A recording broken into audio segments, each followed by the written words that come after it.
राम नाम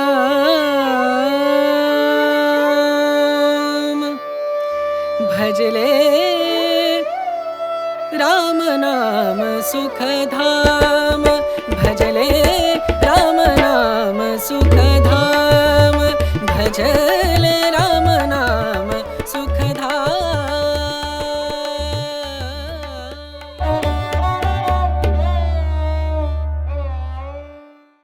রাম রাজাতলা নামটি শুনলেই বোঝা যায় এখানে রামের আধিপত্য কতখানি। রাজা রামের নাম অনুসারেই এই স্থানের নাম হয়েছে রাম রাজাতলা। এই স্থানে প্রায় ৩০০ বছর ধরে মহা সমারোহে উদযাপিত হয়ে আসছে রাম নবমীর উৎসব। রামনবমীকে কেন্দ্র করে যে উৎসব শুরু হয় তা চলতে থাকে মোটামুটি শ্রাবণ মাসের শেষ রবিবার পর্যন্ত, অর্থাৎ এই ৪ মাস ধরে রামকে দেখতে পান ভক্তরা। এটি পশ্চিমবঙ্গের সবচেয়ে দীর্ঘ মেয়াদী মেলা বলা হয়। আর যেখানে রাম সেখানে তো হনুমানজি থাকবেই। রাম দুয়ারে তুম রখবারে হোত না আজ্ঞা বিন পয়সারে, অর্থাৎ রামের কাছে যাওয়ার আগে অবশ্যই হনুমানজির আজ্ঞা নিতে হয়। তাই রাম মন্দিরে ঢোকার আগে আমরা দর্শন করে নিলাম হনুমানজিকে। ভাগীরথীর পশ্চিমে অবস্থিত হাওড়া জেলার এই অঞ্চলের নাম পূর্বে ছিল সাঁতরাগাছি গ্রাম। তখন এই অঞ্চল গ্রামই ছিল। প্রায় ৩০০ বছর আগে এখানকার জমিদার অযোধ্যারাম চৌধুরী রামের পুজো শুরু করেন স্বপ্নাদিষ্ট হয়ে। তার আগে এই অঞ্চলে ব্যাপকভাবে সরস্বতী পুজোর প্রচলন ছিল। তাই অযোধ্যারাম চৌধুরী যখন স্বপ্নাদিষ্ট হয়ে রাম পুজো শুরু করার কথা ভাবেন তখন নানা রকম বিরোধ এসেছিল। অনেক তর্ক বিতর্কের পর সিদ্ধান্ত নেওয়া হয় যে রামের পুজো করা হবে, তবে সরস্বতীকে রাম ও সীতার উপরে রাখতে হবে। এবং তাছাড়া সরস্বতী পুজোর দিনই রামের প্রতিমা নির্মাণের সূচনা হবে, অর্থাৎ বাঁশ কাটা হবে এবং তার পুজো হবে। সেই থেকে এখনো পর্যন্ত সরস্বতী পুজোর দিন ষষ্ঠীর তলার নির্দিষ্ট বাঁশ ঝাড় আছে, সেই স্থান থেকেই বাঁশ কাটার পরে চৌধুরী পাড়ায় শিব মন্দিরে বাঁশ পুজোর মাধ্যমে রাম সীতার মূর্তি করার প্রাথমিক কাজ শুরু হয়। আর রামনবমীর দিন এখানে ২২ ফুট চওড়া ও ১৬ ফুট লম্বা কাঠামোর সুবিশাল রাম সীতা ও অন্যান্য মোট ২৬টি বিগ্রহের পুজো হয়। আর শ্রাবণ মাসের শেষ রবিবার গঙ্গায় নিরঞ্জন করা হয় মূর্তি।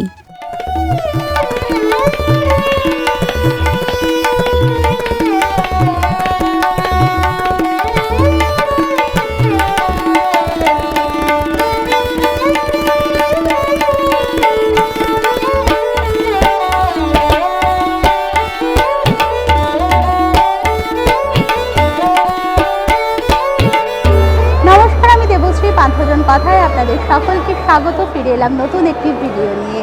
ভিডিও শুরুর আগে সকল বন্ধুদের জানাই বাসন্তী পুজো, অন্নপূর্ণা পুজো এবং রামনবমী অনেক অনেক শুভেচ্ছা। রামনবমীর আগে আজ আমি চলে এসেছি হাওড়ার রাম রাজাতলায়। এখানে বহু প্রাচীন রামনবমীর উৎসব হয়, কারণ প্রায় ৩০০ বছরের প্রাচীন একটি রাম মন্দির এখানে রয়েছে।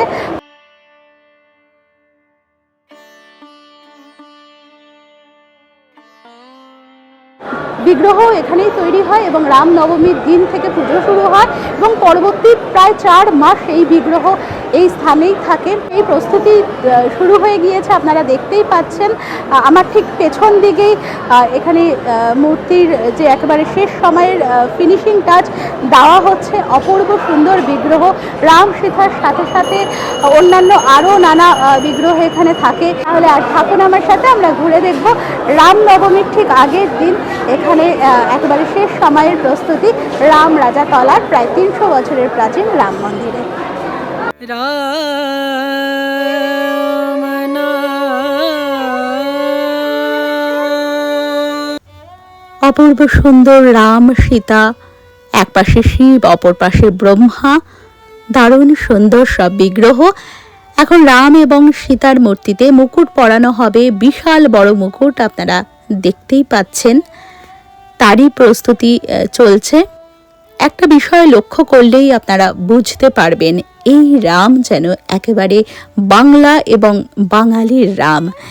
তার মুখশ্রী, গাত্রবর্ণ সব কিছুতেই রয়েছে বাঙালির ছোঁয়া, এবং প্রত্যেকটি মূর্তি যেখানে রয়েছে সবই কিন্তু আপনারা এই প্রত্যেকটি মূর্তির মধ্যেই পাবেন বাংলার ছোঁয়া এবং বাঙালির ছোঁয়া। এখানে যেরকমভাবে ঠাকুরের অঙ্গরাগ হয়, যে ধরনের মূর্তি হয়, সেই রকমই কিন্তু শিবের মূর্তি, রামের মূর্তি, সীতা মায়ের মূর্তি, সমস্ত মূর্তি কিন্তু সেই রকম। বাংলা এবং বাঙালি সংস্কৃতির ছাপ সেখানে খুবই সুস্পষ্ট। রামের গাত্রবর্ণ দেখুন দুর্বাদল শ্যাম, অর্থাৎ ঘন সবুজ বর্ণের।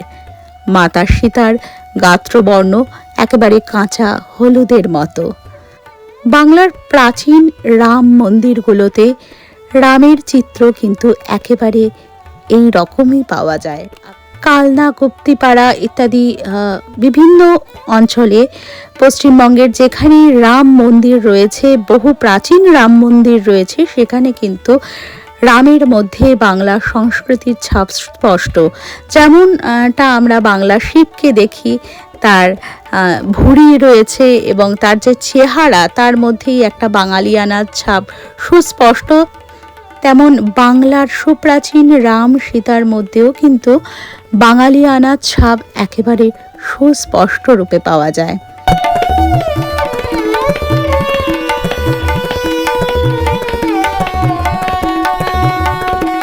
মুকুট পরানো হচ্ছে মা সীতার মূর্তিতে, বিশাল বড় মুকুট আপনারা দেখতেই পাচ্ছেন, কি অদ্ভুত সুন্দর দেখাচ্ছে।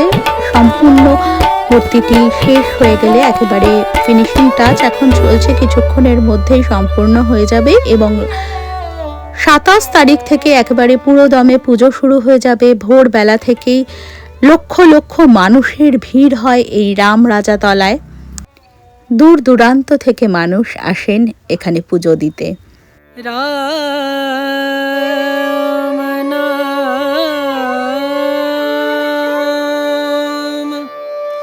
ভজলে राम नाम सुखधाम भजले राम नाम सुखधाम भजले राम नाम सुखधाम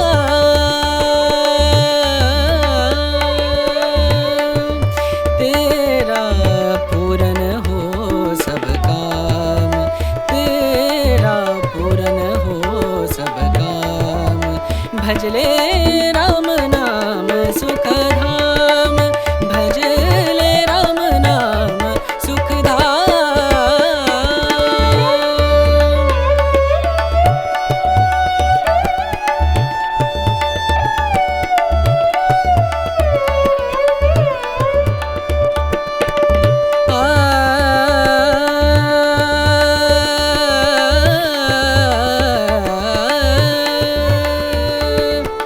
संत समागम।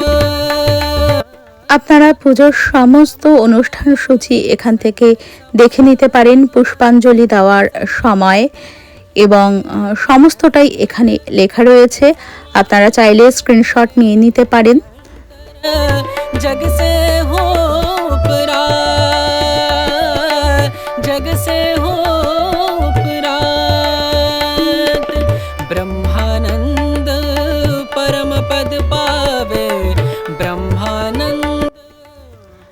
আগে 4 মাস এখানে মূর্তি থাকার পর তারপর নিরঞ্জন হয়ে যেত, তাই এখানে স্থায়ীভাবে একটি মন্দির স্থাপন করা হয়েছে। ঠিক যেখানে পুজো হয় তার উল্টো দিকে এই মন্দির, এখানে 12 মাস পুজো দেওয়া যায়।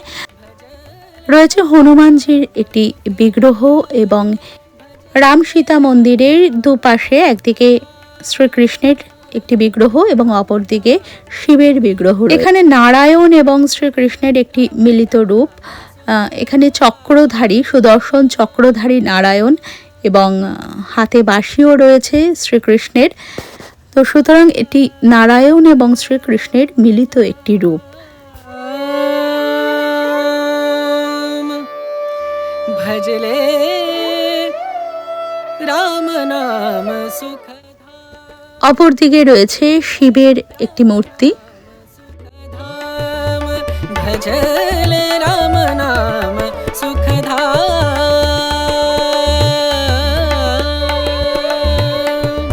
तेरा पूरन हो सब काम तेरा पूरन हो सब काम।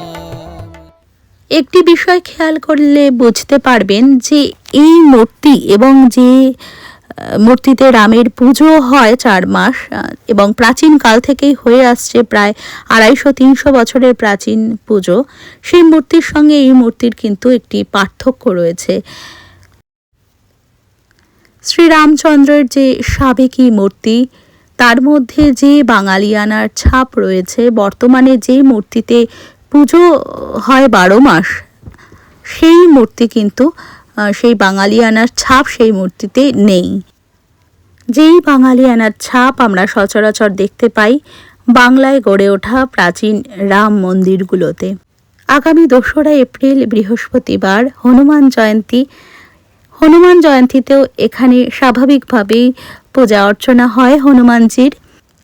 আর রামনবমী যেহেতু শ্রীরামচন্দ্রের আবির্ভাব তিথি, তাই ভক্তরা অনেক খেলনাও কিন্তু মন্দিরে দেন। এই মন্দির চত্বরে কিন্তু বামন দেবের একটি মন্দির রয়েছে। বামন দেব বিষ্ণুর অবতার, সেই বামন দেবের কিন্তু একটি অপূর্ব সুন্দর মন্দির রয়েছে এবং বলি রাজাকে যে বামন দেব পাতালে পাঠিয়েছিলেন এবং ত্রিপদ ভূমি যে চেয়েছিলেন, আপনারা সকলেই প্রায় জানেন সে কাহিনী।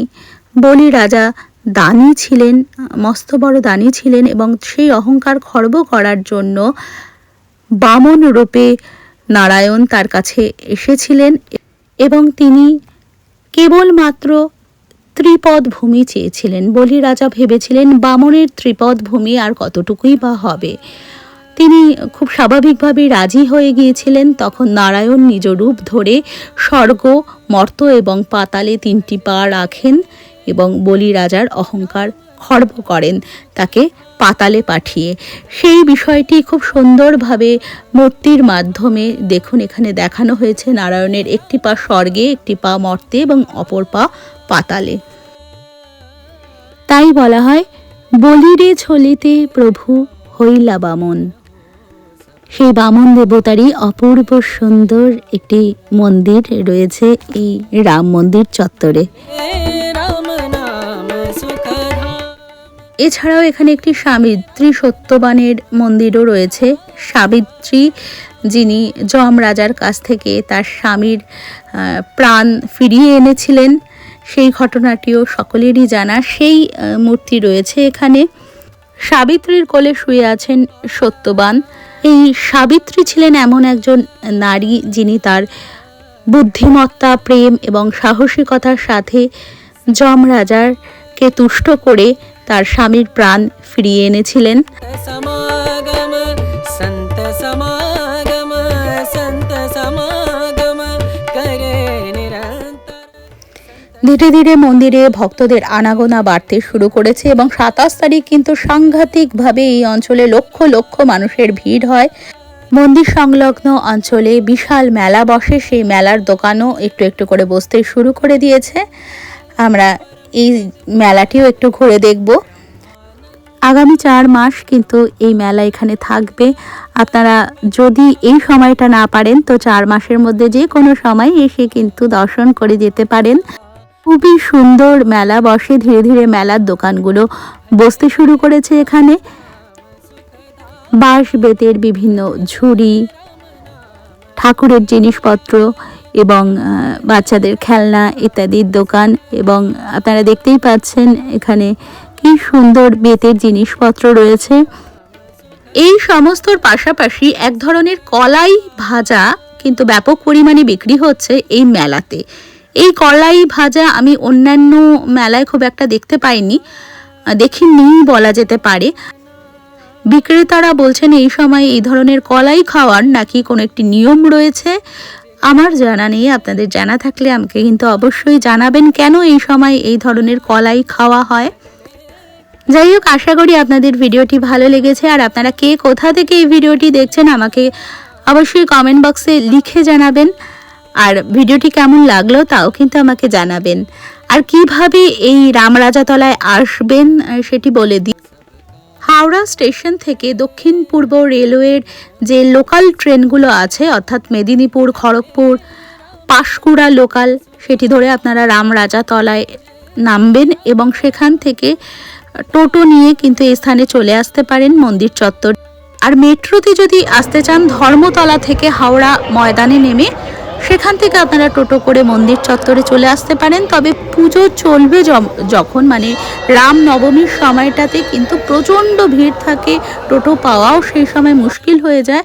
তো সেইটুকু পথ হতে পারে আপনাদের হেঁটে যেতে হতে পারে, কিন্তু স্বাভাবিক সময়ে টোটো ব্যবস্থা থাকে।